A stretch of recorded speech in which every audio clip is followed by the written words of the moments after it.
Hi guys, it's Janet and Greg. We're here in Gilmer, Texas, and we have some history to expose or tell you about the 1900s and how an orphanage got started here. Come and watch. Okay guys, this is what we're going to be discussing today. The Dickson Colored Orphanage Cemetery. This historic cemetery was the burial ground for African American administrators, teachers, and children of the Dickson Colored Orphanage, which was in operation from 1901 to 1929, when it was put under state supervision until 1943. Located across the street from the cemetery, the orphanage cared for several thousand children throughout its existence and operated as a school and farm. Although other individuals were buried here, land deeds for the graveyard do not mention its existence or death records. The only two visible headstones are for Sally Dickson, 1871 to 1927, and J.W. Washington, 1869 to 1921. So it appears that the orphanage was directly over there, which is now Roberts Industries or something like that, some industries plant. Or it could have been right over here, which is, this is on the same block, but next door there's like a junkyard and a mechanic shop or something. So, but the cemetery is up the hill, so let's do some climbing. Okay, tell you a little bit more about the history. 1900, Galveston had a horrific hurricane. 36,000 buildings were destroyed. They determined between 6,000 and 12,000 people died. So there's a bunch of children that were orphans, women without husbands, that kind of thing, and they all started to migrate up here. They did not want to be left in that situation. I guess they fled to this area.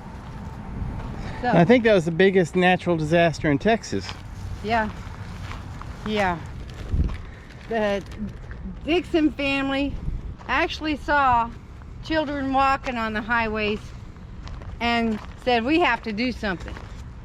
So they got a bunch of people together, people from Dallas, ministry people. Reverend William Lee Dickson actually got this kind of going with Reverend Buckner also. And Booker T. Washington was involved, wasn't he? Yeah, he was a big inspiration to help the black communities in this area and educate people. But this was totally overgrown. The three brothers and a friend heard about the situation and heard about all this, and they actually drove up here and actually drove into the cemetery, not knowing it was a burial site, trying to find out more about the orphanage and stuff. And they found the cemetery, and I heard it was 2014 or 2017. I've got two conflicting stories on that. And that was Gene, Eddie, and Wilson Turner and their friend Huey Marshall. And they got together and they cleaned this side up. And I know, I've never seen the fencing before. This fencing is not very old. No, it's not. It looks brand new. Still shining. But these are some of the grave sites of the children. We're assuming. Children, teachers, you know. Administrators. Yeah.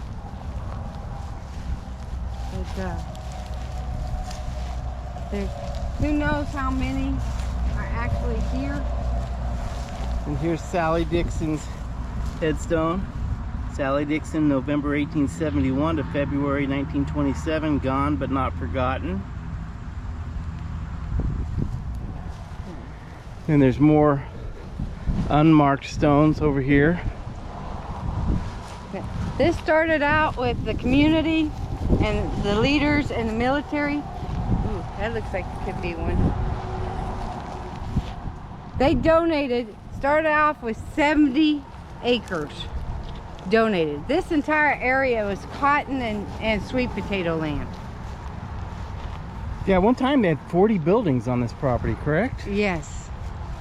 And it had some hardships. It actually got up to 800 acres.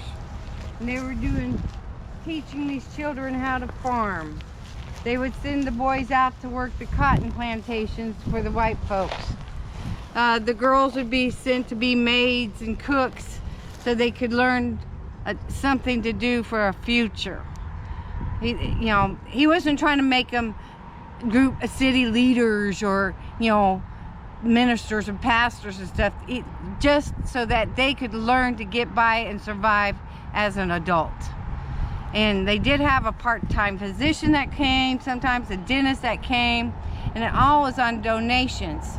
But they made a co-ed choir so that the kids could get donations. They go sing and gather donations throughout this area. And that's how they pretty much survived. And they would farm during some days, and some days they'd go to school. It was a tough way to live. But the Dickson, Reverend Dickson did his best to make a difference for all of them. Here's J.W. Washington's headstone. J.W. Washington, born June 7th, 1868, died March 22nd, 1921. Of such, see, it says of such, I can't read the rest, it's just too far degraded. It says Washington down at the bottom. Can you read that, Jan?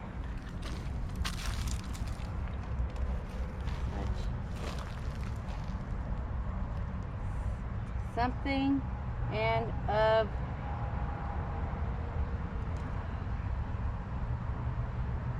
such in the kingdom of heaven. Of such in the kingdom of heaven? Yeah. And here's some more of the unmarked graves. Now this actually got started from 1901. They started off with 6 kids, had up to 200 at a time. Some would be adopted out, some would to the age of 21, and then they'd be set out on their own or be part of it. But in 1922, the boys' dorm burnt down. And they got enough donations. They went to the county committee and tried to get $107,000 to upgrade and try to get at least some electricity or something. Well, that didn't happen. 1922, the girls' dorm burned down, and they needed some more funds, and they're asking for the state's help. And at first they said, oh, we're going to help them, and then I guess they changed officers, and then they said, well, in order to take it over, they needed to get some things fixed. He was begging for electricity, maybe a steam generator, that type upgrades. And when the state went back and looked, there's actually boys, there'd be like 11 beds in one little shack, and 3 to 4 boys sleeping on one bed, and the nutrition was terrible. The babies were malnutritious.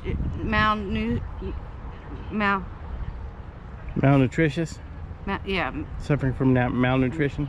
Yeah, suffering from malnutrition. I can't talk. And so they definitely needed the funds. Right. There was a legitimate reason. The state board of controls took over, and by 1943 they were all shipped to Austin, and 70 acres was given to the agriculture mechanical Institute, or like college, which is now Texas A&M.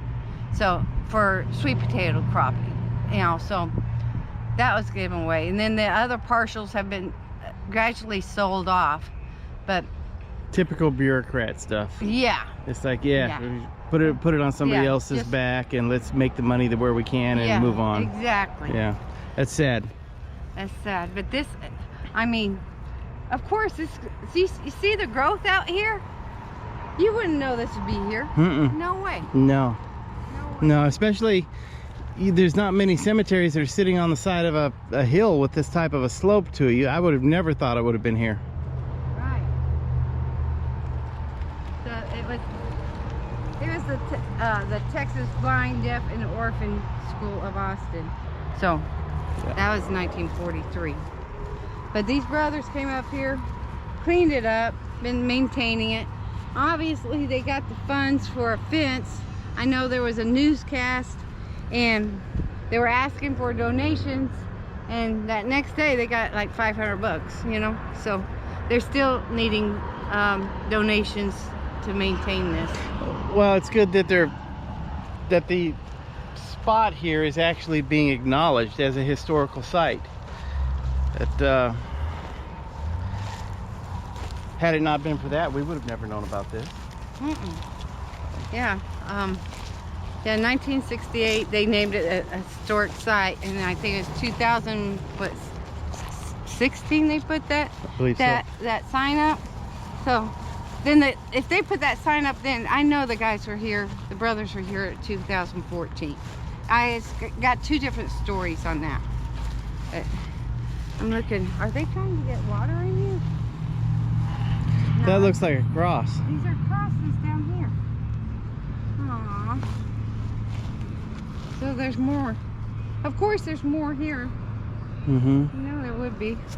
But, you know, with the 40 buildings, they had a blacksmith shop. They had the baby dorm, the girls dorm, the boys dorm. A livery. Yeah, they had a sweet potato processing area, and they had their own crops, which they worked on also. And man, it's hot up here. It is. It's boiling up here. No wonder this grass is dry. Yeah. Now I did see somebody with those voice boxes. What do you call them? Spirit box. Yeah. That was trying to see if anything was going on at night around here, and really not all that much, you know. But there's a club right there that plays music, which we were here for New Year's Eve at that club. Yeah, we had no idea this was here. Yeah, didn't even hear nothing about this. But and the 40 buildings and stuff, and see pictures of all the kids sitting in front. And I can tell you, Dickson really put his heart into this and helping the kids. And how could he not?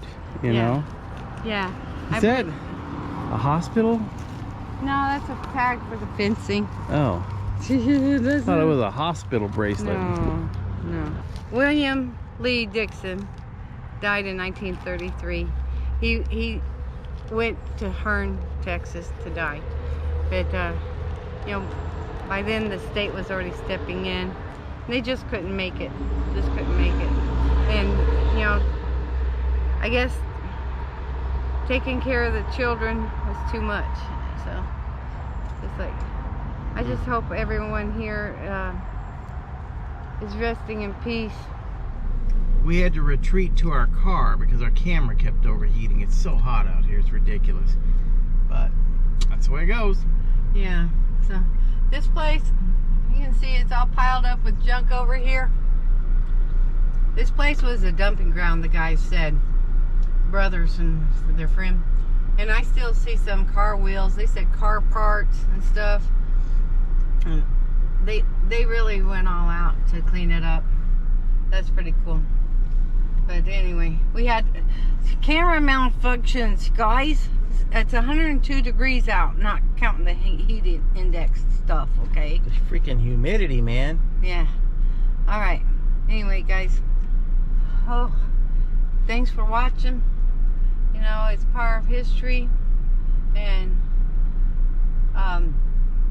it makes you wonder where all their family members just, you know, whose families got torn up by the storms, and how they all got separated, and I mean, how do you follow your family tree if you lose everything like that?